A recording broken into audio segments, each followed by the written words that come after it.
So, what's up? What's up, everyone? What's up? It's time for the live show. As you know, oh, what the Sam hell is going on here? Facebook's got some new interface, and I don't know what it is about. That's how I want it to look. So much dashboard action. I'm just some booger doing a live. I don't want all this dashboard stuff. Stream metrics I can tell you guys about. Currently, we're rocking at about a 28 kbps audio bit rate. And the live's going to get more exciting from there. And I know what you're thinking is, how the fuck couldn't it? Well, don't worry, it's going to. I'm back from our retreat in Costa Rica, the rich coast. I'm just going to double check, make sure that I truly am live.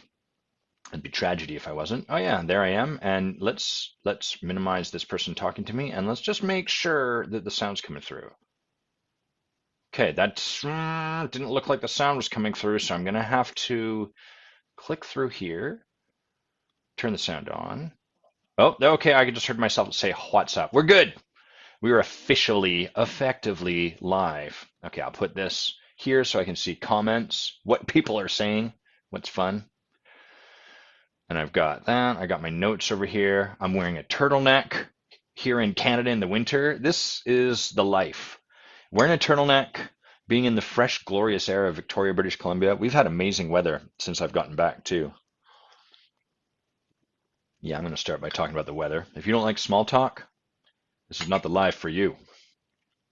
I'll do a 8-hour live on small talk.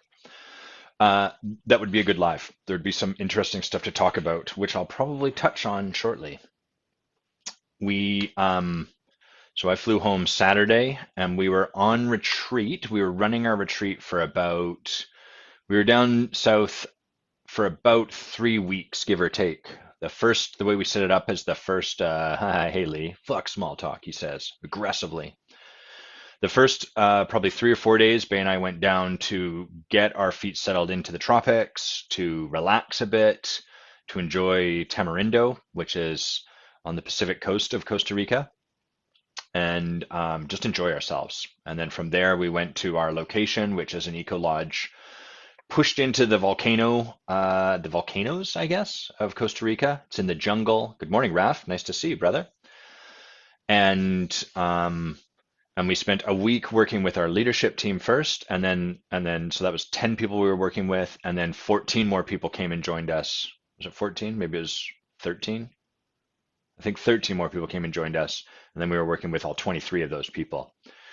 So I'll debrief a little bit on that, but I won't spend too much time here. The the reason we do it that way, first of all, it's just nice to go and get to enjoy some warm weather beforehand. And then one of the you could say like tenets or foundations of ontological leadership, which is to say leadership as a way of being, is that as leaders we have a clearing that we create. And the clearing is sort of like what has people show up a certain way or not a certain way. So if I, as a leader, come into meetings and the way I show up is like, I'm just complaining about traffic. The clearing I'm creating is a place in which what we do is we complain about things. Or maybe I show up and I'm like, I'm late and I hate that about myself and I'm so sorry and it will never happen again. And then next week I do the same thing. The clearing I'm creating as a leader in that instance is that I'm late, I continually am late, and what there is to do about that is to hate yourself, berate yourself, swear it'll never happen again, and then repeat. And so that becomes the clearing. That becomes the way people learn to be in the clearing of my leadership. They learn the right way to be, the way to show up is to hate yourself when you're late, try not to be late, fail at that, hate yourself some more, apologize, and continue. And then that just repeats itself. Basically, we create a culture and a clearing in which we try to hate ourselves to a different result. Spoiler, that doesn't work. And even if it does work, that's even worse. Because now what you've done is you've gathered some evidence that the way for you to create the life you want is by hating yourself. That's a shitty game to be playing, shitty set of rules to follow. So even when it does work, it doesn't. So in order to I'll take a step back. The aim of the retreat that we're doing is to kind of to pop the top off of to pop the popcorn of our participants, to sort of supercharge the process they're on and get a bunch of people popping, having breakthroughs happen. So we have 3 months of work at the start of the Forge where we're working with them, we're giving them distinctions, tools, a language, some context, some clearing into which they can kind of show up and learn how to be and blah, blah, blah, blah. And then we come to the retreat and we kind of like push that accelerator all the way to the floor and really rev things up. And then we come back home and then we have 4 months to kind of work with what's been driven up and then bring it to a nice close. So that's the arc that we're doing. And in order to do that, it can't just be Bay and myself. Uh, we're the ones ultimately holding the space for all of that to happen. So we at the top of this are like kind of energetically holding all of that. We're doing a ton of work, a lot of energetically. But part of the way we do that is we create the clearing in our leadership team. So that first week, what we're doing is we're looking at like, how's our leadership team showing up?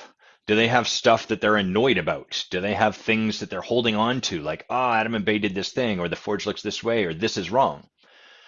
And if they show up into the space with a this is wrong and it should be different kind of complaint going on, then unaddressed, right? So that's just churning away. That's going to be the clearing they create. I'll take a bit of a pause here, a sidebar to say that your clearing as a leader is a really funny thing because it's the thing people insist, oh, I don't do that.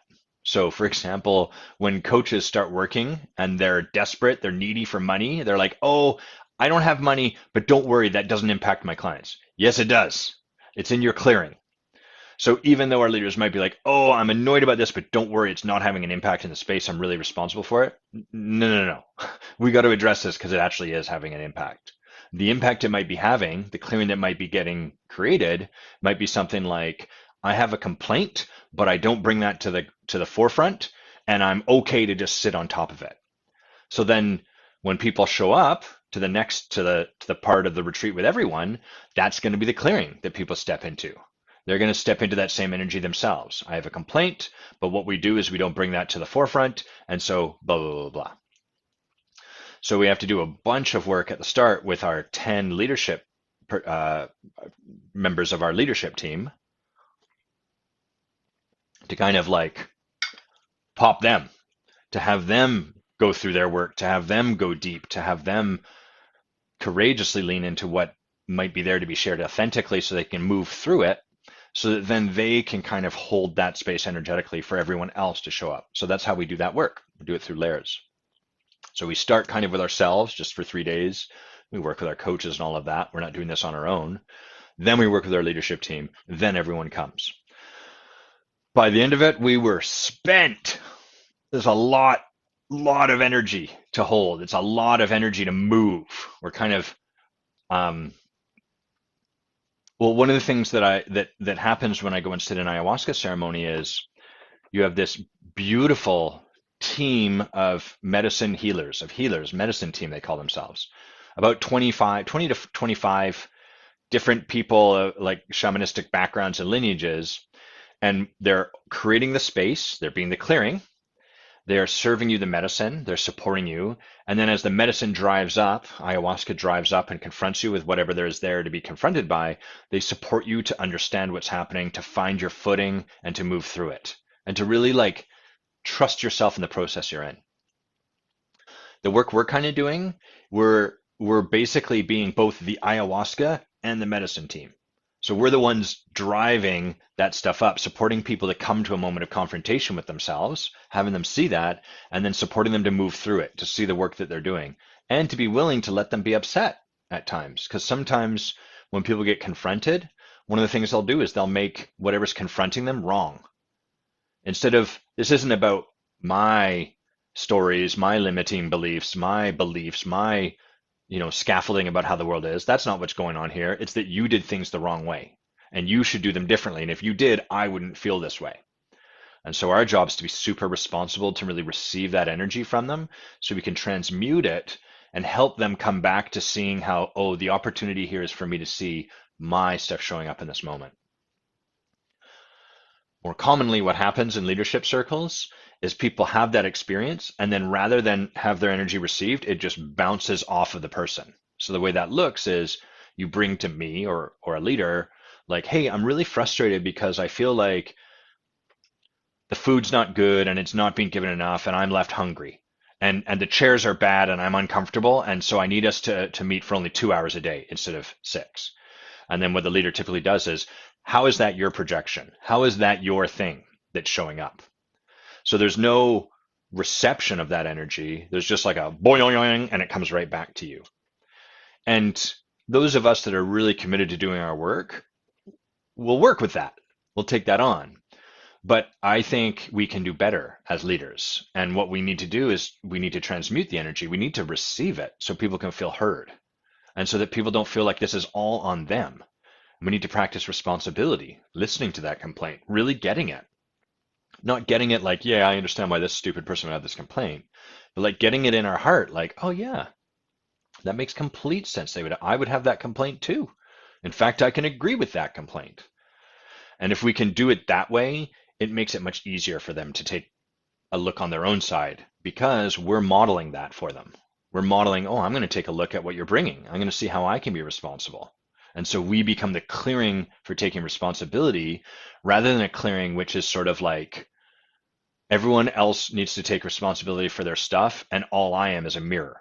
So what you then create in a structure like that is like at every level of leadership, it's like I'm a mirror for these people, but I don't take responsibility. I'm a mirror for these people, but I don't take responsibility. That's not it's not the most powerful way to generate leadership, in my opinion. But that is a less intensive way to generate leadership. If I never have to look on my side, I don't ever have to hold their energy. I don't have to let it in. I just say, how is that your stuff? How is that your stuff? Imagine doing that in a romantic relationship. In fact, maybe you have, like me, where your partner brings a complaint about you and you're like, that's your stuff. And we don't receive any of it. And so our partner is just like, fuck, why am I even bringing something? And that's what gets created in those kind of communities where the leadership is just not as developed, not as spiritually mature as it could be. And people tend to either stick around, especially if they're reliable to kind of like, if you have the sort of people that are like hard on themselves and are always like, yep, this is mine. How am I the one sucking? They'll stick around in communities like that. But there's a point at which they can't go much further. They get kind of stuck. There's a bit of a ceiling.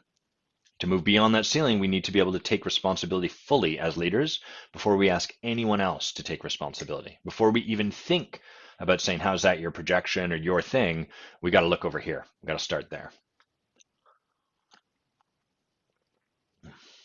Hey, Andrew. Andrew's saying he's ready to go back to Costa Rica already and he's looking into immigration options. Costa Rica is an amazing country. Their values are, in my experiencing of Costa Rican ticos and ticas, their values are family and nature. So just imagine what it would be like to be in a country that above all else places values in family and nature. So you have a very rich appreciation for the abundance and beauty of nature. You have a lot of like safeguards to ensure that nature is honored and held like really beautifully. And you have people that are really loving and warm and welcoming. So it's amazing to go and be with them. So I'm with Andrew. I think it's just an incredible country. And then Andrew's also saying, not only are we doing all that work, but then we get all the hooligans that show up afterwards. One of the things we learned this time around was we provided booze at various parts so that people could kind of like let loose a bit. And one of the things we learned was, oh, we need to like be a little more intentional about that. We kind of just gave everyone booze and, trusted that they'll just do their thing. And what we stepped over was seeing like, oh wow, we're driving up a lot of stuff, a lot of energy that people have spent their life suppressing is getting kicked up in this retreat. And what do you do when your stuff gets kicked up? You go and drink, party, numb. Not exclusively numb. It's not the only thing you're doing, but that's one of the things. And so one of the things we saw in our debrief was like, okay, we're going to be a little more intentional about where and how we bring the medicine of alcohol in. There's nothing wrong with toning down our inhibitions and numbing a bit. To never numb would be inhuman. That's part of why we can do it. It's an important, valuable thing that we have. So we're not saying no booze, just force people to be in the moment of conflict. We could do that, but we actually think that there's value in allowing people in creating these sort of pressure release valves for people to like let off some of the energy, but we want to be much more intentional about it. The other things we did was we went whitewater rafting, which was amazing. I've never done that, and that was so fucking fun. Uh, we went to some hot springs, some swim up bars, alcohol again. Anyhow, it was an amazing time, and it's great to be back home, and super cool to be with you guys this morning. I'm stoked for the topics we have, some juicy topics. Hey, Stephanie, do you prefer Stephanie or Steph? Yeah, Stephanie's saying when we each take 100% responsibility, it's a beautiful place to be. I agree. One of the things what Stephanie is speaking to is the model for an effective relationship, which is that we are each 100% responsible for how it goes. And many people will argue, there's two caveats to that. The first is many people will argue, well, no, I don't think so. I think each person is 50-50. I'm responsible for half of this and they are.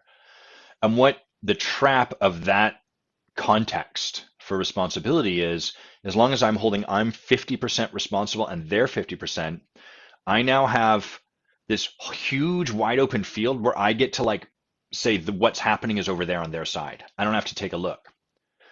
And that is really slippery for our survival mechanism, for our ego. Really, really slippery. Because then it's sort of like, this isn't my stuff, this is their stuff. I'm responsible for my stuff, but this is their stuff. And we start to selectively pick and choose what parts are me. And the truth of a relationship is it's a dance, continual. Whatever you're doing, your partner is responding to. And whatever your partner's doing, you're responding to. And what you do feeds into what your partner does, which feeds into what you do. And so I don't think that 50-50 split serves us. We could get into like the facts of it. Factually, Adam, this is how much one person is responsible and this is how much the other person is. But this isn't about the facts. This is about a stand that we take in relationship.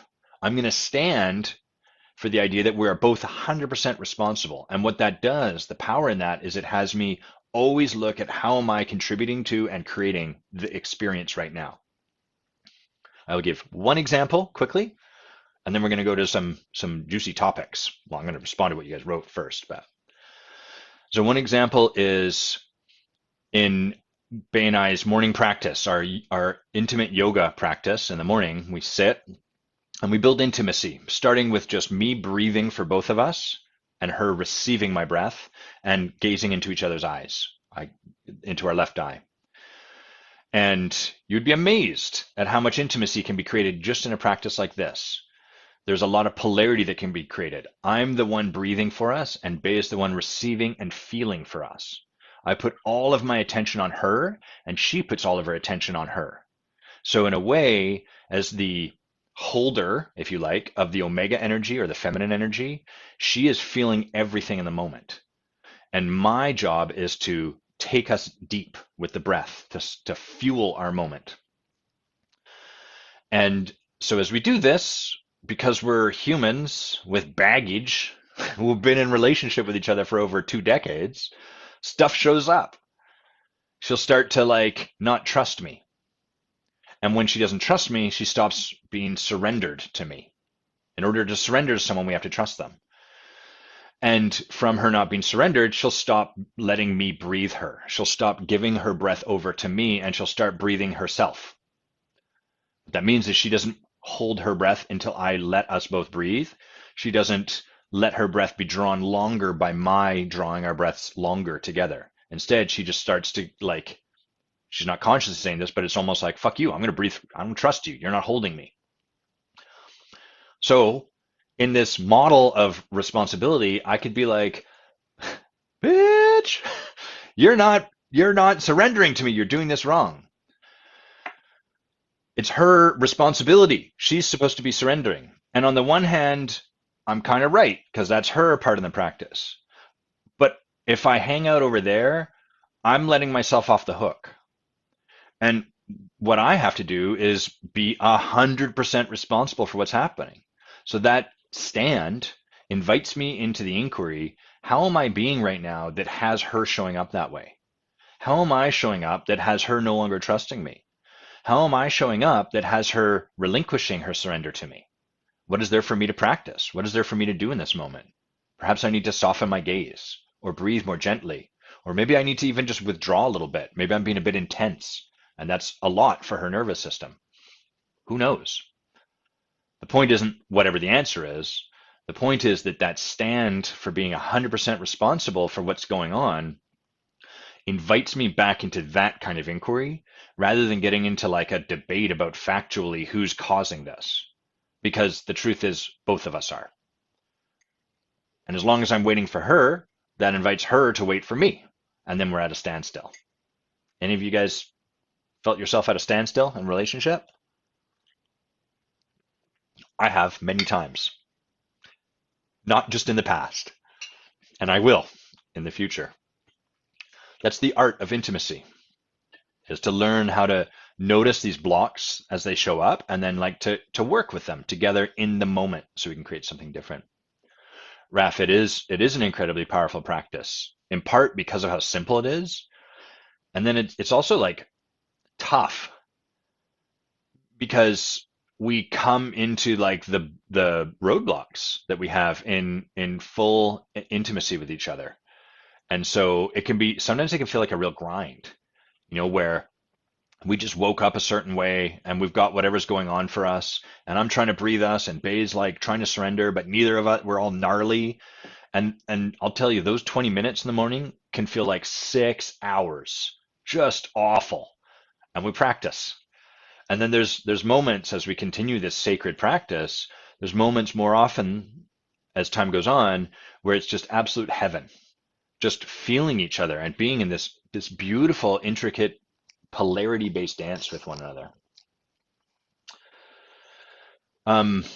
Andrew's asking, is there a resource that I have that would help to set up that practice with a partner? I would really recommend doing some work with our teachers, Justin and London, Justin Patrick Pierce and London Angel Winters. They're both masterful in this work, and specifically in embodiment practice as it pertains to two body practice, as opposed to one body practice. So like one of the teachers I used to work with, John Wineland, does a lot more one body practice, men's embodiment work. So you're practicing masculine practice, or another friend of mine, Kendra, does a lot of feminine practice. Justin and London specifically do a lot of their work in two partner practice, two body practice. I believe they do online stuff, so you can check them out, follow their work, read.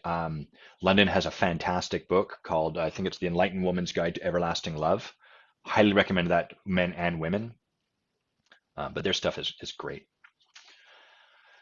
Okay, Andrew, what did you write? There was a good balance. Oh, he's talking about the retreat. Andrew's saying there was a good balance for the most part of late nights, but hopefully not too late, that folks were able to show up. And it was amusing that we had a ton of fun at night and the party still ended at 10:30. Yeah, that's the nature of the tropics. The sun just falls to the ground at about 6 p.m. and that's that. Okay, well, we should talk about these juicy topics y'all got. I debriefed on the retreat. I think I talked about that enough. I'll share. I'm interested in creating a second retreat because I love doing in-person work in this way, and I love getting out of our geographical context. That always feels really cool when we go somewhere else. And so I'm looking to try to source, some of you might have seen, I made a post asking for retreat venues. I'm looking to find a place in Europe somewhere. I'd really like to get to Europe. I love that continent, that part of the world. And we're toying with ideas. Like one way is to, I don't know, it'll be around 10 to 30 people. And one way is to invite all of our previous, current, and future Forge members to come join us. I'd like to bring my clients with me. And then I'd also like to open part of it up to the public. I'm not really sure how all of this looks. I'm kind of just moving pieces around. I have this like, let's see if I can show it to you. I have this little bowl of rocks here. And I just sort of, it's almost like a divining bowl. And along with a piece of burnt Palo Santo. Oh, it smells so good. And it's like I'm just moving this stuff around, metaphorically speaking, for the retreat. I'm just moving stuff around and seeing like what makes sense or what feels good or what sparks inspiration from me as I'm playing with that. So I don't have an answer to any of this stuff. I'm just kind of both Bay and I are like playing with it and like what would feel good? What's showing up? What is spirit inviting us towards? So if that's something though that you'd like to be a part of and want to know more as it evolves, make sure you let me know. Send me a message, put a comment, something, just so I know, okay, this person wants to be kept apprised by that because otherwise you may miss out and then regret that decision for the rest of your life. Don't want that. Okay, one last story before we go to the topics. I haven't played pickleball for like 3 weeks, and that's my favorite way to get exercise right now. I love the game, super fun, it's awesome. And in Costa Rica, while I could go for runs or stuff like that, people in the retreat were leading CrossFit, so you could do that if you wanted, Bay-led yoga, but that's just not, none of that stuff's fun for me. It's got to be a game. I need to play the game. And so I came back, and Monday night I'm part of like a weekly drop-in, but I've not. It was the first time I'd gone. I'd missed the things the first time, and so in pickleball, the nature of the game is you serve, they return the serve, and then what happens is you have this net and this area in front of the net called the no volley zone or the kitchen. And as long as you're standing in this area, you can't volley. You have to let the ball hit the ground first before you can hit it back. Anything beyond that, you can smash as much as you want. And so the way that a pickleball rally kind of evolves is you get to the point where you're both standing right at that no volley zone and you're doing what's called a dink. You're hitting a really soft shot just over the net so it lands on their side in the no volley zone. And the reason you do that shot is they can't attack it. They're not allowed to volley it, so then they have to hit it soft. And so the way the game kind of evolves is you serve, both teams are trying to move up to the net so they can get there ready to attack, and then you're dinking, waiting for someone to hit a juicy ball. By juicy, I mean like, oh, they hit it too hard. It's up high. And so we were playing Monday, the first game. I'd just gotten back. I was amped up. And like we're doing that. And the other team hit this juicy ball. And I belted it triumphantly into the ground. And then I looked around at the three people I was playing with and I saw, oh, this isn't the level that they're playing at. And I felt like a jerk. I felt like I'd come in and they're like, let's have a nice fun game. And I just blasted the ball to the ground. No, this will be a competitive game. So I toned it down. Um, but has anyone else had that experience where you're like ready to come and like haul some ass and then realize, oh, that's not what all of these people came here for? I had better games last night. Last night was really good. Okay, anyhow. So we got cool topics. We got topics from, and I think I even created one. Oh yeah, I even made my own topic. That's cool. So we've got a bunch of topics from, it looks like Rafa, Tara, Robin, Tibby. Thank you everyone for what you provided for bringing questions and topics. Andrew, I'm surprised. I don't think I saw one from you today. Quite surprising. Um, and as always, some people like to just put jokes, and that's fine. I tolerate those people. So let's start with let's start with Raf's question because it's fairly quick. He says, I'd love to hear your thoughts on making good use of time within a 15-minute coaching session. So generally speaking, I wouldn't recommend people do a 15-minute. Hey, Randy, it's great to see you too. I saw Randy at the airport as I was picking Bay up last night. Randy and I used to work together, and it was like probably the least inspired reconnection with a client I've ever had because it was like midnight. I was exhausted. Bay was tired. Randy was tired, having just come back from a retreat he was running. We were like, hug, love you. Let's fuck off out of here. It was great to see you, Randy. Thanks for being with that.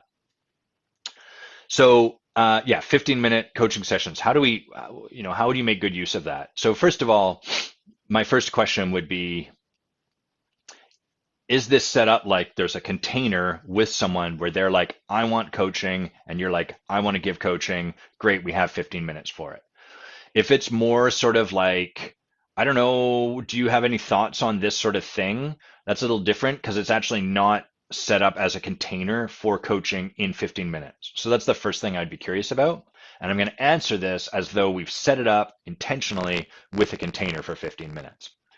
So generally speaking, before we can do any coaching is intimate, vulnerable, penetrative work. It's penetrating it cuts past our defenses. And it's easy to fool ourselves into the belief like, I'm here for the hard fucking work. That's true until you get penetrated by a potent question, and then you're gonna reel. Every single one of us, no matter how long we've been in this work, we get better and better at being with it. But like to have ourselves intimately exposed is gonna drive up some stuff. And so the start of any coaching conversation for me is always going to have, hey, America, is always going to have a lot of establishing trust. And the way I establish trust is just by getting related with that person, asking them how they're doing, what's going on, what are you up to? Excuse me. So the nature of a 15-minute coaching conversation is like, I'm imagining someone calls and they're like, I got 15 minutes, hit me. Ideally, before I even created this container, I'm going to try to like get to know them, connect. And often for me, before I even engage in any kind of coaching with someone, I want to just get on the phone with them and talk to them. And the reason I want to do that is because typically I'll get on the phone with people and they'll be super weird. And I'll be super weird. And we're being super weird because we're nervous. We're meeting a new person. Does this person like me? Am I doing the right things? What do they think about the way I'm talking? How do they feel about the sound of my voice? Do they like the jokes I'm making? Am I making too many? All of that stuff. And so that, by the way, is what small talk is. Small talk is what we do when we're scared. We're nervous around each other. Unless you're the sort of person that is what they call counterphobic. I think that's what they call it in the Enneagram type. Counterphobic is like, I'm afraid to jump off this diving board, so what I'm going to do is run straight at it and jump off without looking. Counterphobic is like being the buffalo, you run towards the storm. So when so what's happening with small talk is some of us are like, I'm kind of scared, I'm nervous, I'm worried. And then other people are like, fuck it, Geronimo. And those people tend to be like, I hate small talk. But what's really going on is they just can't be with the fear that's present with both of them. And they've just got a different approach. They're like, go deep straight away. Then I don't have to feel that fear. We can just dive into it. So before I even get to a 15-minute coaching conversation, it's a bit of a digression. I want to just connect with people. I want to talk to them. I want myself to settle. I want to support them in settling so that we can just be two humans enjoying each other's company. Okay, so Raf, it sounds like you're offering people a 15-minute coaching conversation, but you're also offering them 30 minutes when possible. So, so personally, I wouldn't offer those things because I don't find we can do very much in 15 minutes. In 15 minutes, I can kind of like zing them. But what's going to get missed is one, the potency that's available in like letting someone enter the temple sacredly, so to speak, the temple of the coaching conversation. So if any of you have ever done like meditative practice, yogic practice, a lot of Asian disciplines of practice like Aikido, I think it's called Q. Our friend Corey was telling me, I think Q is the bow, the drawing of the bow. Even tea ceremony, calligraphy, all of this sort of stuff, there is a tremendous amount of attention put even on how you enter the dojo and bowing before you enter the dojo. And if you've ever done any like kind of martial art where they're legitimately following a lineage, there's a lot of time up front. And when we have 15 minutes with someone, a lot of that that's what gets cut out. And that is really, it seems almost like that's fine. We cut out the chaff. The chaff really matters because that's creating the clearing in which the conversation, the coaching conversation, can really make a difference. So that's part of why I don't do that. So that's the first thing. The second thing is that on the backside, I want to make sure that there's time for us to kind of look at how did this go? What's left with you? Uh, what are you going to take on this week? What are you going to practice? And how can I acknowledge you? So when we reduce things down to 15 minutes, we kind of have to move all of that out of the way. And all we're really left with is the ability to ask like a few potent questions. So generally speaking, I steer people away from 15 minutes. That's the preface to this. So now that I've prefaced all of that and said this isn't what I would do, here's if someone was like, Adam, model coaching for 15 minutes, here's what I would probably do is I would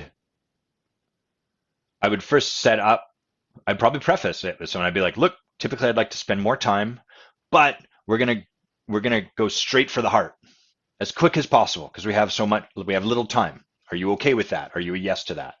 So I'm acknowledging the space that we do have, setting it up with them, getting their consent, and then probably ask them like, what's the thing you're struggling with? And then I would just be very punchy and I would be cutting off a lot of their story. And I would be looking to like get very clear, what is the thing you're struggling with? What is the thing you're struggling with? What is the thing you're struggling with? And I would eliminate a lot of the story. And then I would probably, I would be looking, what is the thing to reflect to this person in this moment? So that's one way it would go. Like, what is the thing this person, what is the thing for me to say that spirit is channeling through me to this person in this moment? That's one way I would do it.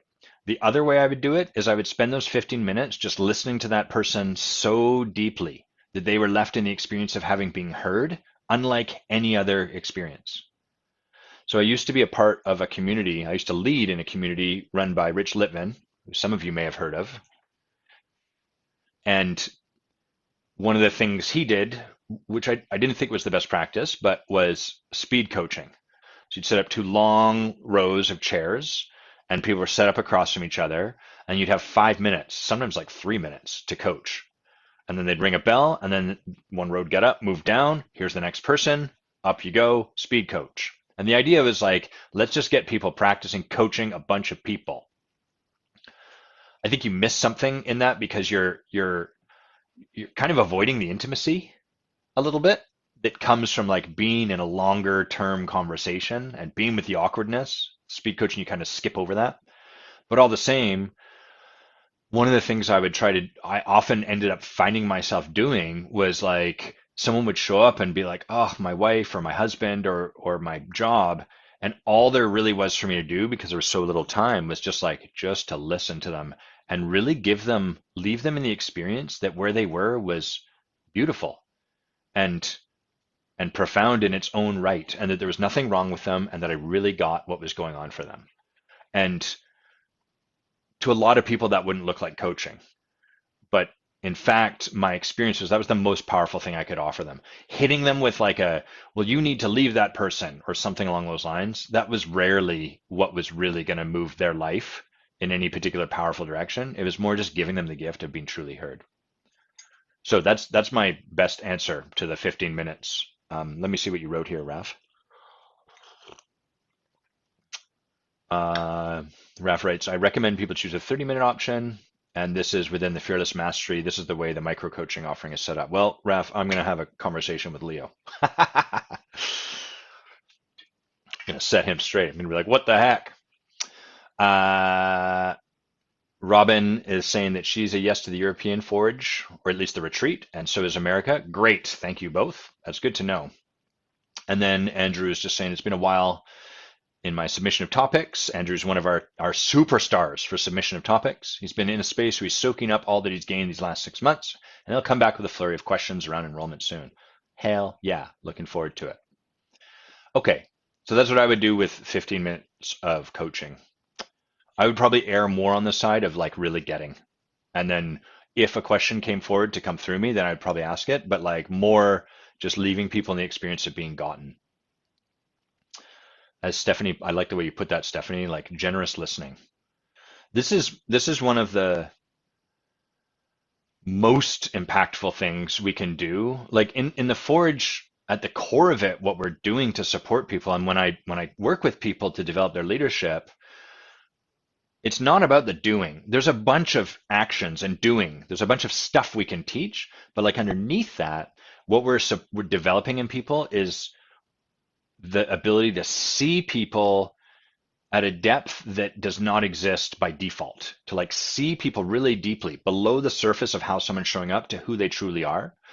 We're developing their ability to hear people really deeply, to hear below the surface of what the words they're saying mean, to like what is going on for them that these are the words they would utter. So to be able to see and hear people really deeply, to develop their own being so that they're clean and clear and can see themselves and can allow themselves to be seen really deeply. And then finally to speak at that level of depth. So we're training, developing really the ability to speak, see, hear, and be at a level of depth that is uncommon, that is transformational. And over top of all that, we do all, there's leadership techniques or tools or whatever, but like those four things are the crux of the work. And so developing that in ourselves as a leader is much more than just following a technique or like using affirmative, yeah, that's not what we're talking about. You can use affirmative listening over top of not listening to people at all. And probably some of you had the experience being with people like that. It's really awkward and weird. It's about getting supported in the moment and having someone point out to you like, hey, I noticed you're actually not listening. And so when we do that work, it grants people the ability to be heard in a way, to be listened to and heard, that is completely brand new, that they're just not used to, and that will burst people open more so than anything else, giving people that experience. Randy is sharing he's very good at talking to people that like to listen. If you have a burning desire to listen to someone, Randy can talk for days. Listening, though, one of my biggest challenges. I love you, Randy. And Tara's saying the work in the Forge is transformative. Yes, we're nailing it. Okay, thanks for the question, Raf. That's a great question. Robin asked a fantastic question that I want to go to. So I'm going to read it and then we'll talk about it. So Robin shares, vulnerably, I would say, I got sucked into some bad parenting that I witnessed. So the bad parenting Robin was witnessing hooked her, pulled her in. It's my own judgment, and I'll own that fact, but I could not stand by and watch it anymore. So I said something, and now I feel like a shitty person. I watched this going on for months as this went on, and finally I said something. I believe I will only be dismissed anyway, so what was the point? I know I want to know I was right to say something, but that's not what you're asking to riff on. Excuse me. So how about riffing on some part of this share? You choose what part. Dealer's choice. So super understandable. And like I think many of us can relate to this. I'm not a parent yet, but many parents can probably relate to this, like witnessing someone doing bad parenting. Two, witnessing someone making an off-color joke, perhaps racist, perhaps bigoted, perhaps ignorant, perhaps whatever. Three, people being cruel. Or four, another common one is like people just showing up a certain way that makes someone else feel shitty. My ear's itchy, so one sec. I'm going to move this over. Oh God, that feels good. Y'all get itchy ears? I do. Okay. I had this experience last night playing pickleball where like my nose hairs, I need to trim them, and so they're poking me in my nose, and I kept like trying to like do something about it, and I got self-conscious. I was worried that people were like, "Man, that guy does a lot of coke. He's fired up. Look at him. He's constantly up in his nostrils." What are you gonna do? These are the challenges. This is the pickleball life, guys. The pickleball nostril hair life. And let's just put that. Let's hashtag that nostril hair life. Where are my PBNHL people at?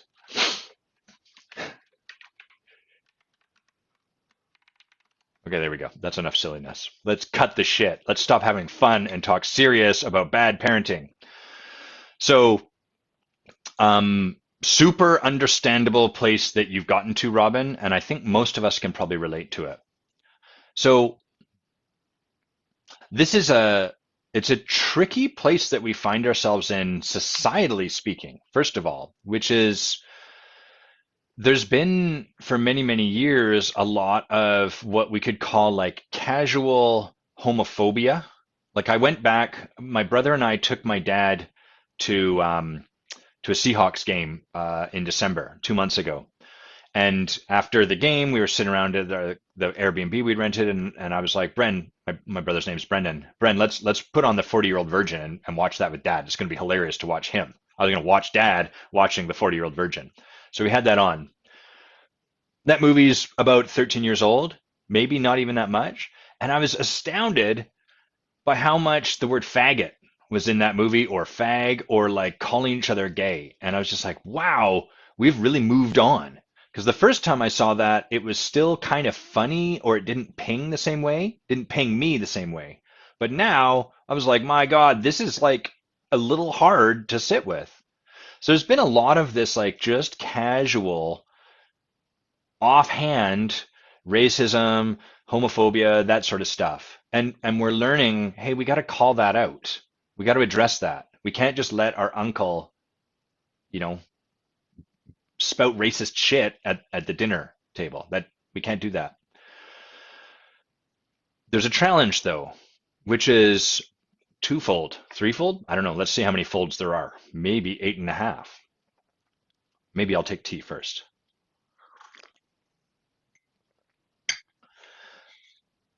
The challenge is that if we just call someone a fucking asshole, or if our energy is you're wrong for what you're doing, take a moment to pause, remove it from this context, and just ask yourself what shows up when someone comes at me with you're wrong.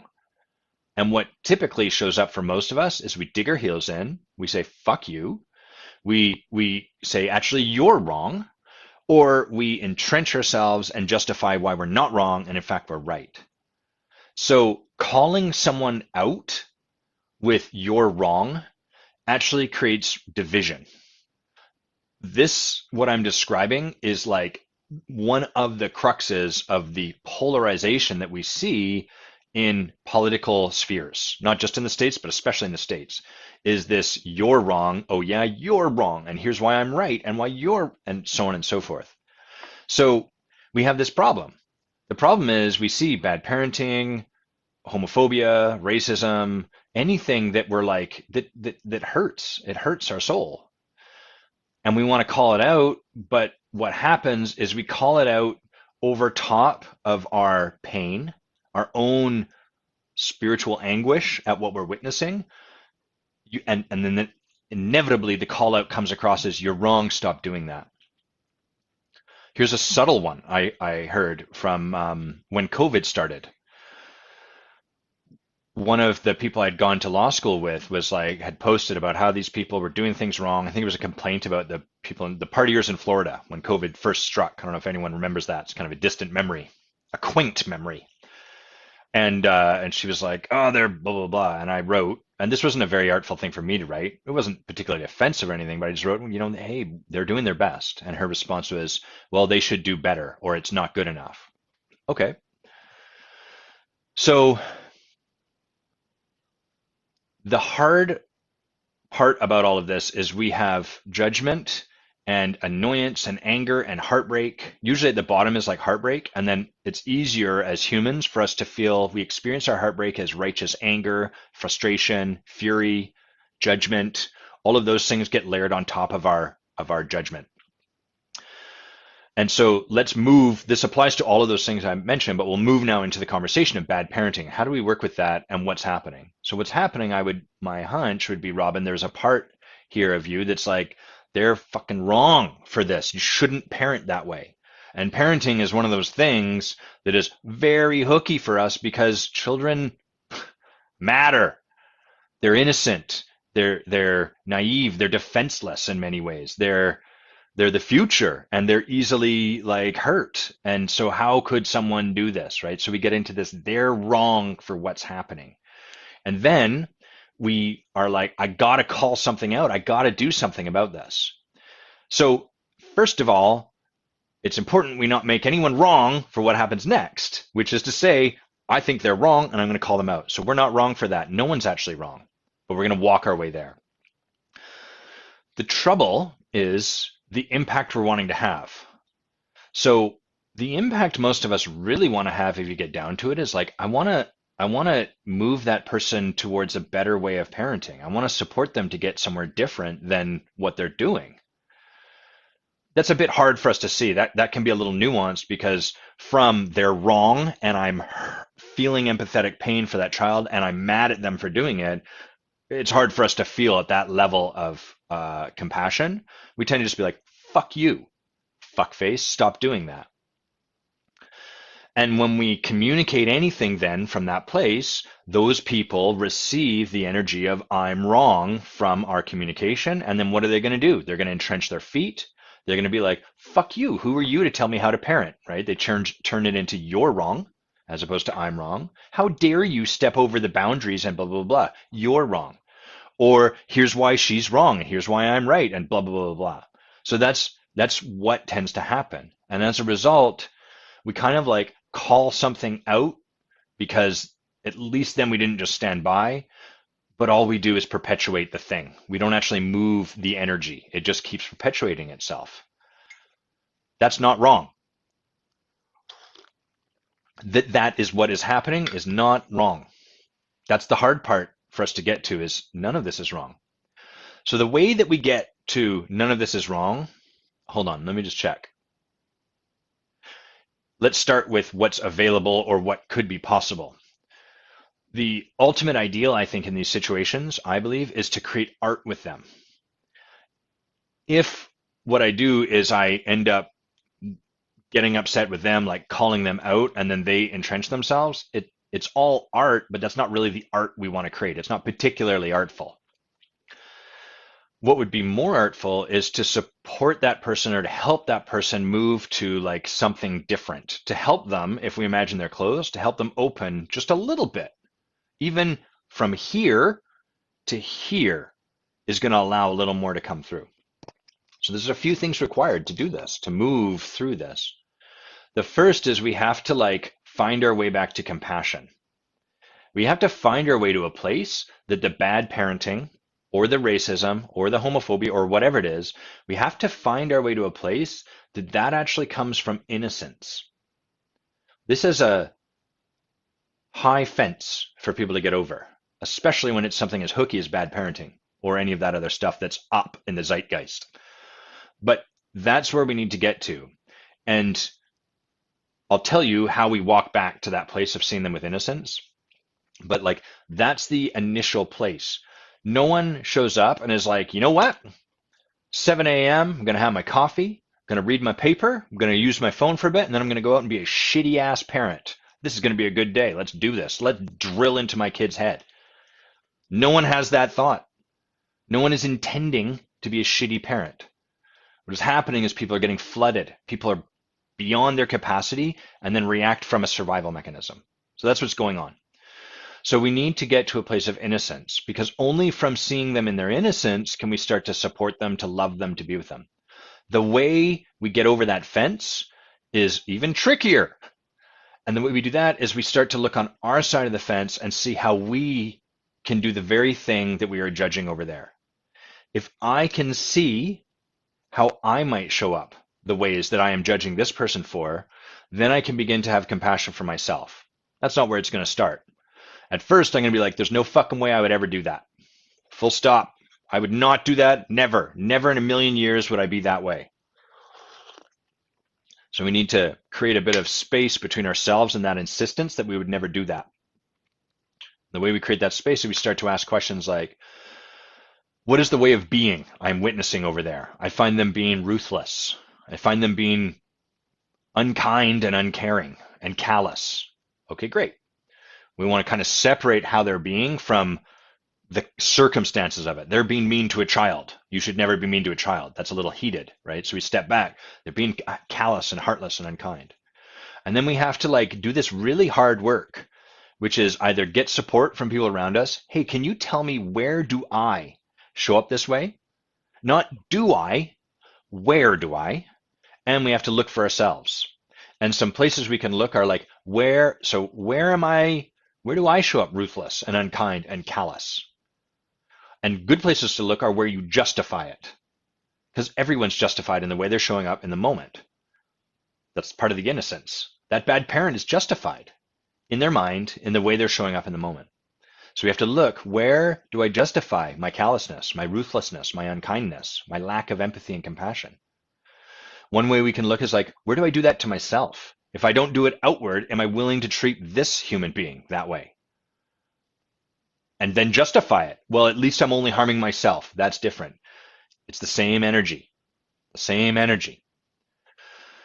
You've just, all of us have collectively created like rules where it's okay to be a shithead or whatever here or there or in these circumstances, or when people don't move on the walking pathways on airports.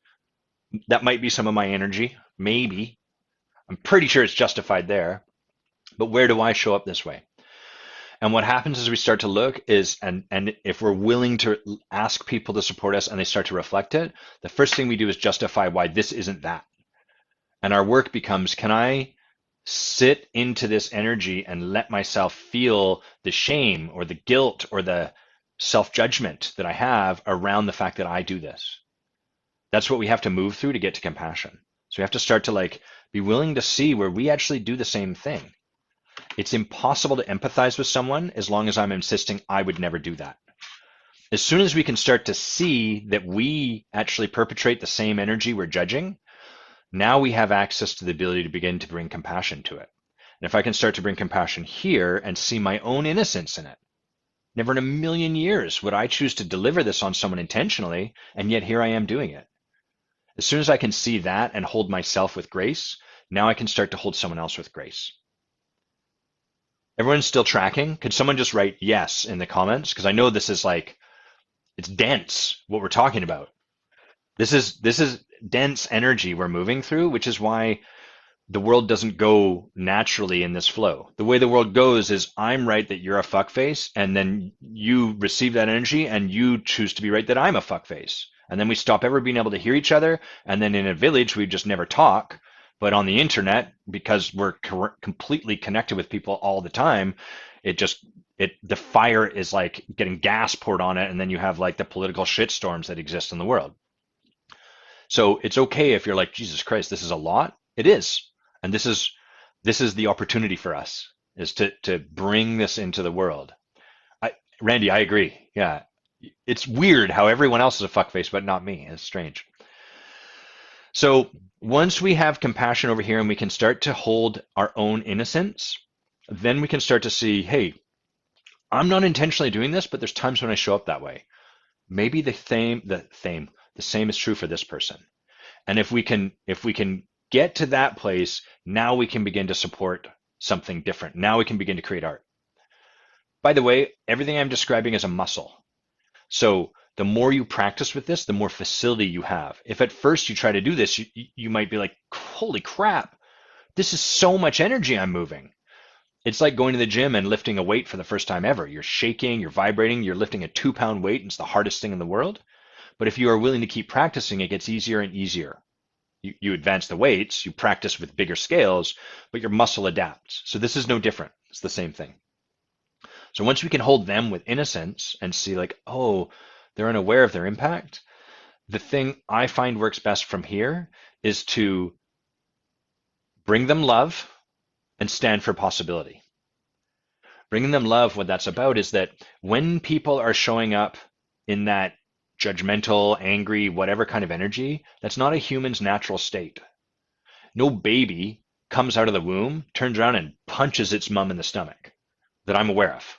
If you have a meme showing that though, please send it to me because that would be kind of amusing. That's just not the energy of the human. That's what we learn to compensate for what we're afraid of. Oh, the world attacked me, attack the world first. And then over the years, that becomes honed, perfected, and ingrained. So when someone is showing up that way, it's important we recognize, hey, there's like, they're scared, they're frightened. And so we can bring love. Some of the ways we can bring love are just acknowledging them, sitting with them and breathing, loving ourselves, even just seeing their innocence, like really seeing it, is a way of bringing love into the space. And then second thing that we can do is we can sort of presence possibility as opposed to make wrong what's happening. So like presencing possibility might be sort of like after the initial thing has happened, be like, hey, I notice seems like things are tight with you and your child. Like, do you ever want to create something more free for you guys? I have this vision, like I can imagine, one of the things I love about you and your child is the way you guys play together. And I would love to see, like, where else do you want to have that in your life or stuff like that? So these are questions that start to like acknowledge what's already there and then invite more of that. We want to be really careful with all of this stuff because it's touchy. Parenting is a touchy subject, and people, I believe, parents are doing their best with the tools they were given by their parents. And it's hard. I'm not a parent, but I witness parents, and I know mine, and it's tough. That is like the hardest job in the world. And so we're all doing the best we can. And you'll notice so much of this work is on our side of the fence and kind of like becoming the clearing. If I am a clearing in which when people are in my presence, they are loved and they are seen as innocent in the way they show up, that gives them the space to start to feel that way about themselves. And once they do that, what happens is this clenched fist of fear starts to loosen. And that gives them access to more options. The thing that we don't see is every time, I mean, all you parents must know this. Whenever you're hard on your child, you beat the fuck out of yourself afterwards, right? Almost everyone does. And then what that does is it makes you wrong for what you've done. And then the same thing happens. Whether you're making yourself wrong or someone else's, you then get into a justification conversation or I hate myself and I'll never do that again. And then you become more fragile and less, you have less capacity to be with what drove that up in the first place, and so on and so forth. So really what we're seeking to do is to become a clearing in which people are loved and seen as innocent and not given up on. And if we can do that, the world will start to change.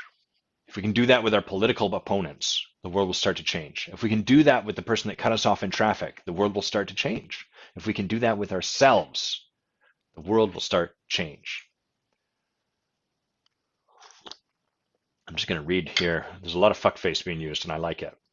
Randy says, I got to go deal with some fuckface tenants on my property. Maybe there's some reflection before I meet them. How can I love them and support them versus tell them how horrible they are? Yeah, you got this. Stephanie says, you got this, Randy, and I agree. I think you got this. Lydia's saying, for the parenting piece, hey, Lydia, I just did a lot of my own work on parenting I received. It was a huge realization to recognize they were working with the tools they received. With huge forgiveness and compassion towards them, I got to it, deeper love for them. Yes, thank you for saying so, Lydia. What is amazing to me, like astonishing about transformational work, is on the spiritual level, your parents did to you what they did to you out of a desire to support you to become the best version of yourself you could be. And they did it the way they did it because that's what their parents did to them. So this stuff goes all the way back across the bloodline. And so if your parents taught you to be ruthless towards getting results, that's because they were trained in that by their parents, and they were trained in that by their parents, and so on and so forth. And absent an intervention of some sort, transformational coaching, plant medicine, life throwing you some crazy breakdown that self-actualizes a breakthrough, deep therapeutic healing work, absent some kind of intervention along those lines, you will inevitably perpetuate that same wound down the bloodline innocently. Often the way that's perpetuated is that people say, I'm nothing like my parent. I'm never going to be that way. And what that does is it makes us blind to the fact that we're completely the same person as our parent. It just occurs differently. It looks different on the surface, but it's the same underlying energy. And as long as we're insistent that we're nothing like them, we can't touch it. We can't actually discover how we are like them because we're so insistent we aren't. So we're locked. We're locked out of the very thing that would free us. And so the beauty of this, I think, is that transformational work, it heals our lineage. In sacred plant medicine work, the Colombian lineage, they say that when you do that kind of work, you're healing 7 generations back and 7 generations down your bloodline. And I would say the same is true for transformational coaching. You are healing back that bloodline and down the bloodline so that you don't pass this along. So that this gets to be addressed here in your lifetime. That's why when I'm working with parents, I'm so astonished and blown away by the work they're doing because they're changing the course of history. It's not just their lives. They're changing the ripples that go out from their lives. And that is remarkable. That's amazing. Hello, Madame Mia.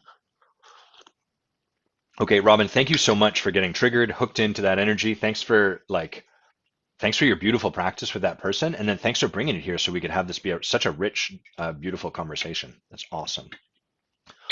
Awesome. We got other topics and we should definitely hit them up. So let's do that. There's my topics. Tara has a bit of a long comment. I like it. Bit of a long comment, but exclamation mark. Let's see. I'm not going to read all of this. Tara says, to finally get to the question here, we talk a lot as coaches about cleaning it up when we're out of integrity, but I wonder how that's determined. Is it something that we decide, or is it something that someone else would determine, assuming they're involved?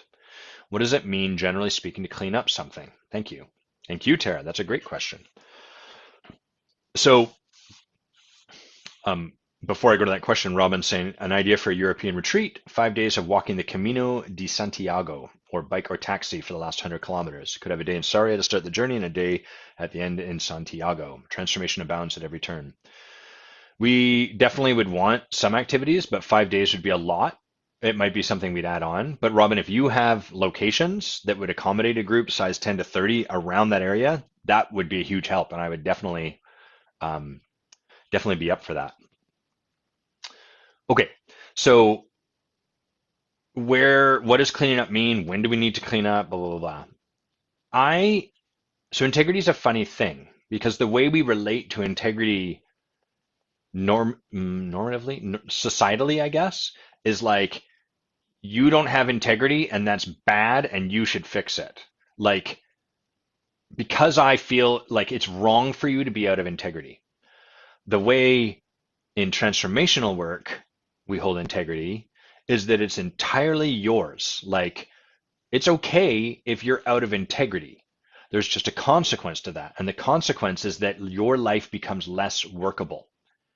If you give your word a lot and you constantly are like not honoring your word, not doing what you said you would do, what happens is people stop trusting you for your word.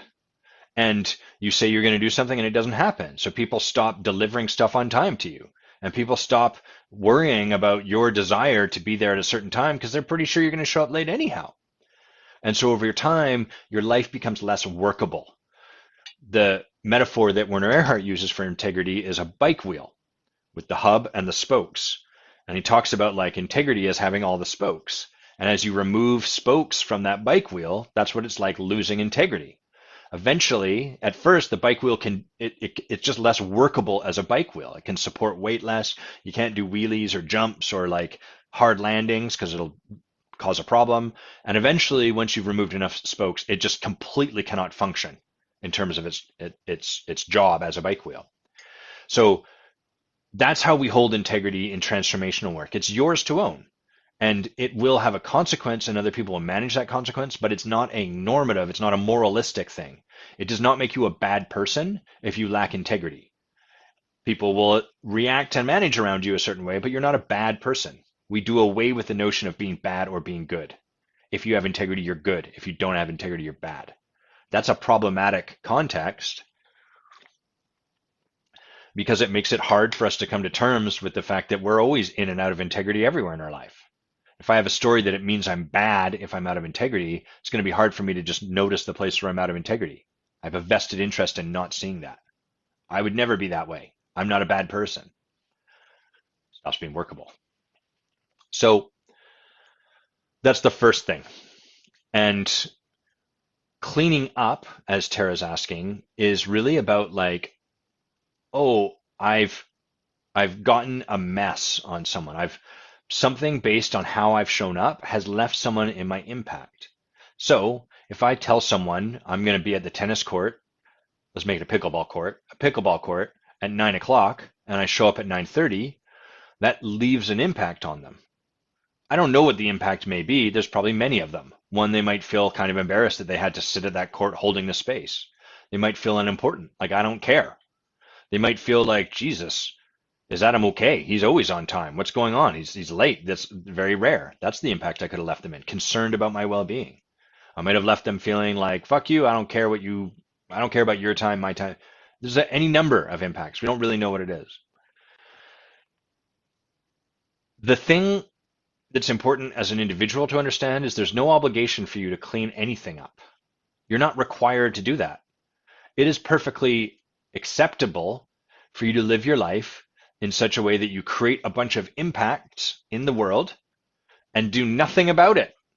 Just justify that's not my stuff to deal with. That's their problem. How they feel about me is none of my business. Blah, blah, blah, blah, blah.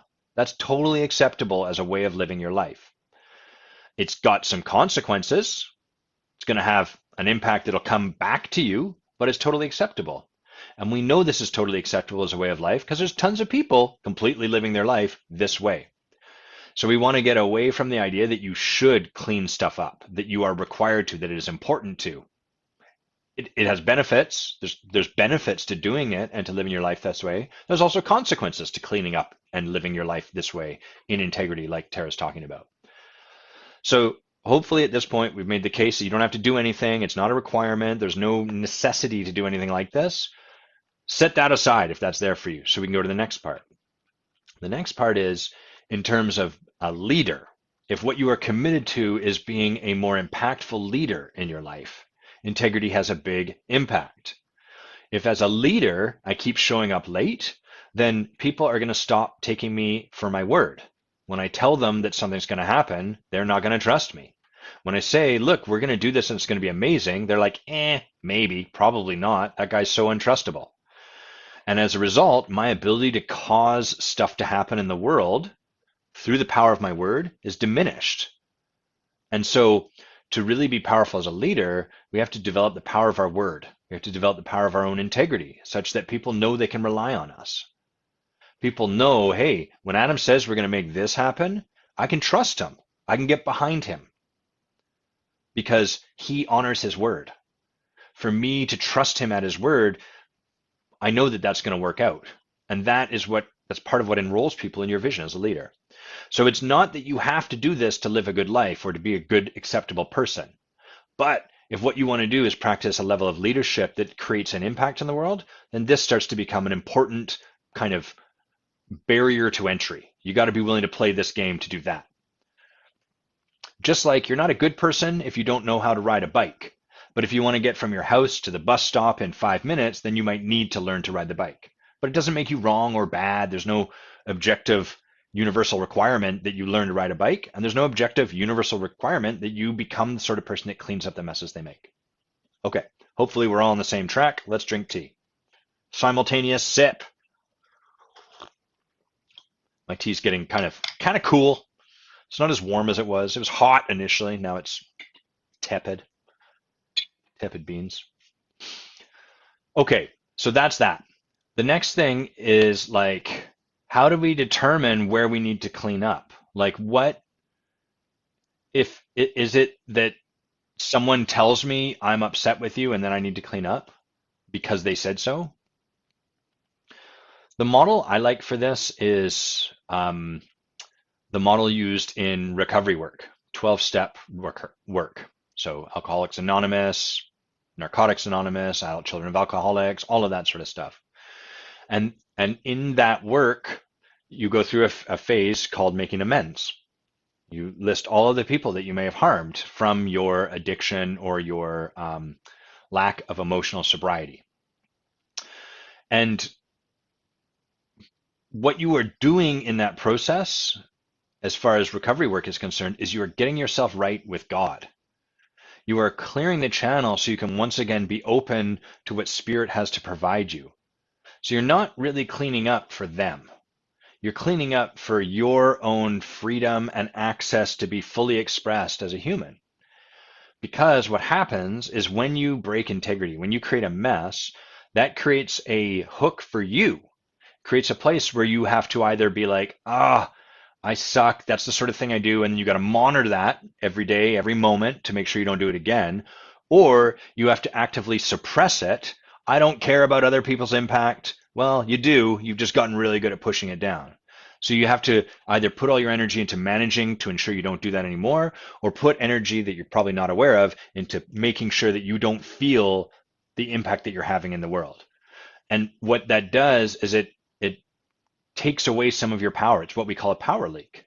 You have to divert some of your power towards managing on one of those two sides, as opposed to just being able to show up and be fully expressed.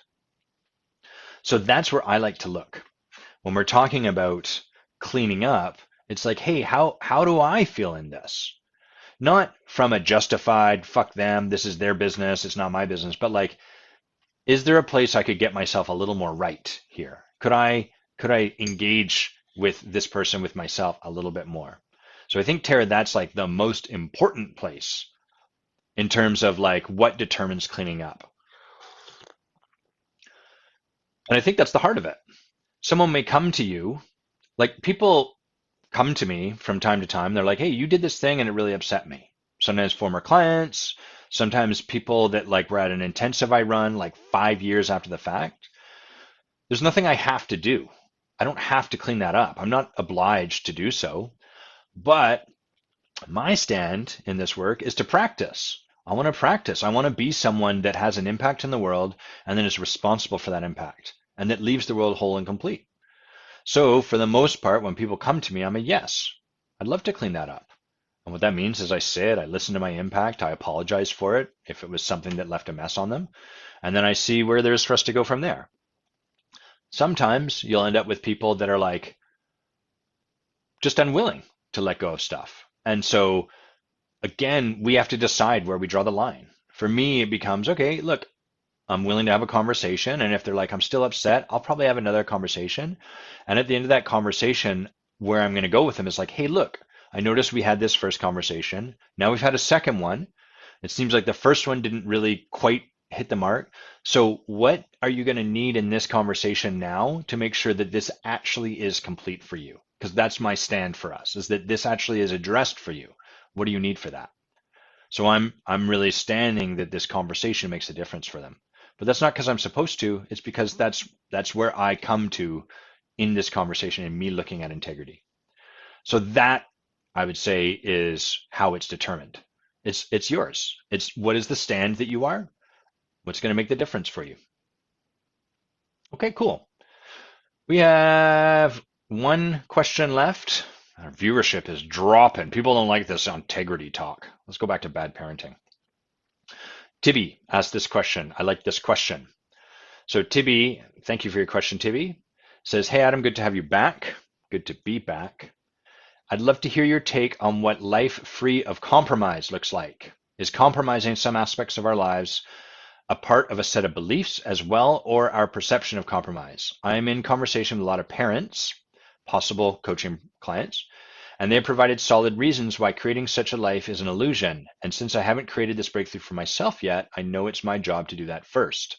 The problem is I myself see parenting being about compromise as a fact/general truth. How do you approach this with your people or clients? Great question. So, how do we walk our way into this? A life free of compromise is it's a meme. What I mean by that is it's like an idea or a concept, sort of like I want to 10x my life. Until we go further, it's meaningless. Wanting to 10x your life doesn't mean anything. It sounds cool. It's like, oh, Peter Diamandis and his 10x whatever. That's neat. I want to do that too.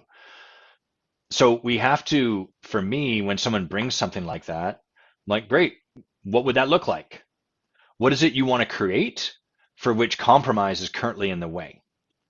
You want to 10x your life? Great. Where particularly in your life do you want to 10x? And what would it look like if you had done that? So like a year from now, what would it look like to have 10x'd?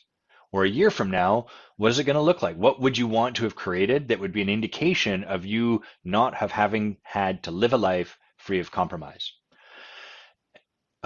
not have having had to live a life dictated by compromise.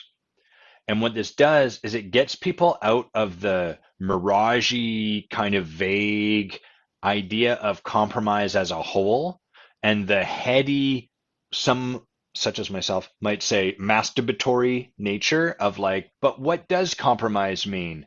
And uh, like, is it possible to have compromise or does life have to be an entire, all of that stuff is like a distraction because it gets people into these big philosophical, what is the truth of life kind of conversations. And that's just not where the magic of life lies. You've probably noticed this.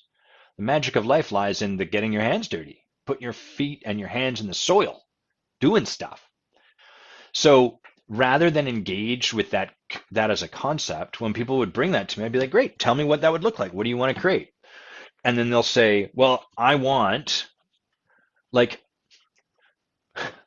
when we're in the concept of life without a compromise, people are like, well, if I had no compromise, I could go to Disneyland every day and I could live on a yacht and do this and I could have this and then my children would be perfect and I'd have a $6,000 billion blah.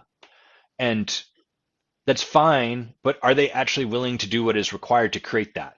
And because it sort of sits there in this cloudy thing, they never actually choose something and thus they can never actually move towards anything. Thanks, Tara. Tara just saying this was so helpful. Thank you. Thank you, Tara. Great question. Really appreciate it. So we want to bring people out of the philosophical realm, the realm of kind of sitting in a classroom looking at a blackboard, writing equations, into the realm of like getting their feet on the ground. What is it that you would want to create? Well, I'd want this and this. Okay, great.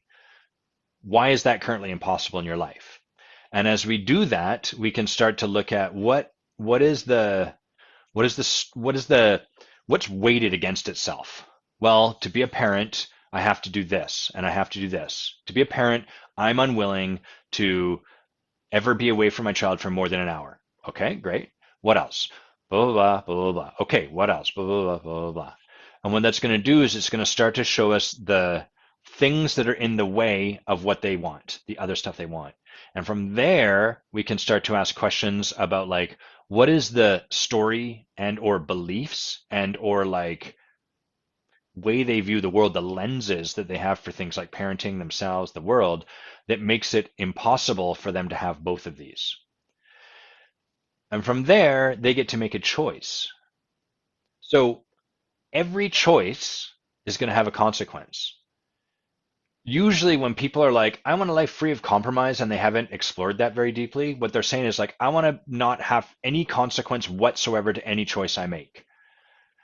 And then they're like, but because that's not true, everything has to be a compromise. I just need to accept myself where I'm at. So it's kind of like a from here all the way down to the bottom. And and instead, as we start to get into the nuance of it, it can start to open things up. One of my first coaches said to me, I didn't like it that she said this, but I think it's very, very wise. Deb Roberson said, Adam, you can have anything you want. You just can't have everything you want. And I was like, that's stupid. But what she means is like, you can make anything happen. You're just going to have to like choose along the way. You can't just sit back and be like, I want to be super impactful, have everyone love me, make all the money in the world, spend all the money in the world, but still have all the money in the bank and blah, blah, blah, blah. So we're constantly making choices. Usually, when people say they want a life free of compromise, what they really want is there's like a few things in their life that are weighted like because they're not really like, I want to be able to eat food, never gain weight, and never have to go to the bathroom because that's kind of inconvenience. Usually there's some specifics that they want in their life for which they've got them on the scales and they can only have so much of each of them. They're forever in conflict. That's what we want to get to. That's the heart of what we want to be curious about because that's where the work can actually have traction. The conversation about a life free of compromise, it's just not that interesting. And if you don't believe me, engage with them there. And you'll notice it's sort of like you just kind of move around in a circle and nothing really goes anywhere. And it's kind of boring for you, usually kind of boring for them. So get their feet on the ground. What do you want? What do you actually want for which compromise is currently in the way? Let me see if there's anything else I want to say on that. Oh, to bring it back to you, Tibby, the question would be like, what are you wishing you could create in partnership with your coach for which parenting didn't have to stand in the way? Some people like, here's the thing about something like parenting is some people are like, I will never be away from my child for more than 30 minutes. And they're like, that's non-negotiable. Okay, great. If that's your non-negotiable, there's going to be a consequence to that.